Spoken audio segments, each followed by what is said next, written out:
Untuk mengungkap kasus mertua yang membunuh menantunya di Jawa Timur, hingga Kamis pagi polisi sudah memeriksa 2 orang saksi. Jumlah saksi bisa bertambah sesuai dengan kebutuhan materi pemeriksaan. Rumah Muhammad Sueb, warga desa Pararejo, Kecamatan Purwodadi, Kabupaten Pasuruan, Jawa Timur, terlihat lengang. Garis polisi mengelilingi rumah yang dihuni 3 orang, yakni korban, Sueb suami korban, dan mertua korban. Sueb sang suami tidak tampak berada di rumah. Sejauh ini sudah 2 saksi yang diperiksa polisi. Mereka adalah Sueb suami korban dan juga 1 orang tetangga. Polisi akan melakukan gelar perkara untuk mengetahui latar belakang peristiwa ini.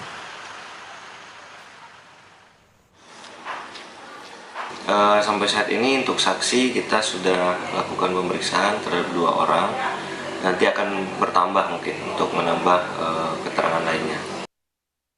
Perkembangan informasi soal kasus mertua membunuh menantu akan disampaikan jurnalis Kompas TV Babul Arifandi dari Pasuruan, Jawa Timur. Babul, apakah sudah ada pernyataan dari polisi apa sebenarnya motif pelaku? Ya, Pak Kalis dan juga saudara, perlu kami informasikan dari Pasuruan, Jawa Timur terkait dengan peristiwa berdarah di mana seorang menantu yang tengah hamil muda dihabisi oleh mertuanya sendiri. Dan Pak Kalis dan juga saudara, hingga dengan siang hari ini, Kamis siang hari ini, belum diketahui motif pasti dari peristiwa berdarah ini. Polisi sudah melakukan beberapa tahap-tahap penyelidikan, seperti memintai keterangan saksi. Ada 2 orang saksi yang sudah diminta keterangan, yakni suami korban dan juga tetangga yang berada di sekitar lokasi kejadian atau di lokasi kejadian waktu itu. Kemudian selain itu polisi juga sudah mengamankan barang bukti seperti pisau, kemudian juga selimut yang juga menjadi kain penutup terhadap korban.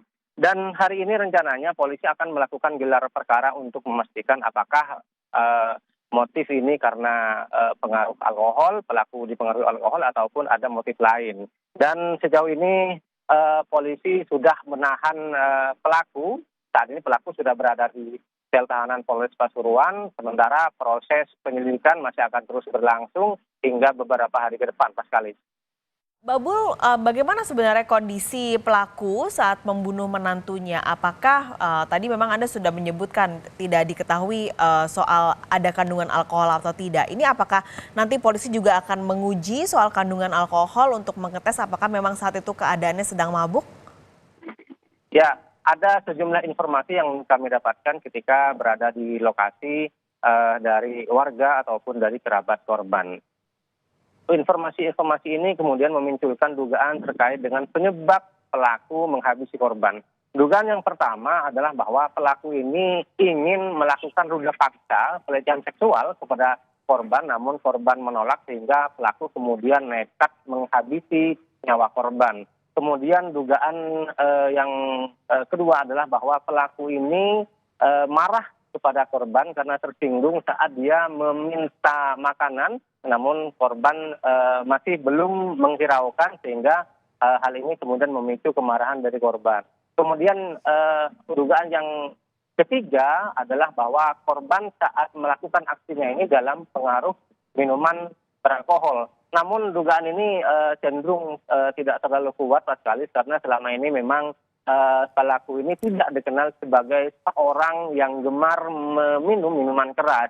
Namun informasi-informasi ini sedang diolah oleh kepolisian untuk mencari tahu penyebab pasti dari peristiwa berdarah yang terjadi pada Selasa sore ini. Sementara proses penyelidikan terus berlangsung dan polisi juga masih mengumpulkan bukti-bukti baru yang didapatkan dari tempat kejadian dan keterangan saksi. Pak Kalis. Nah, lalu apakah Anda juga mendapatkan informasi sebenarnya hubungan pelaku dan menantunya selama ini seperti apa? Apakah memang para tetangga mengetahui ada hubungan yang tidak baik atau adakah keributan sebelumnya?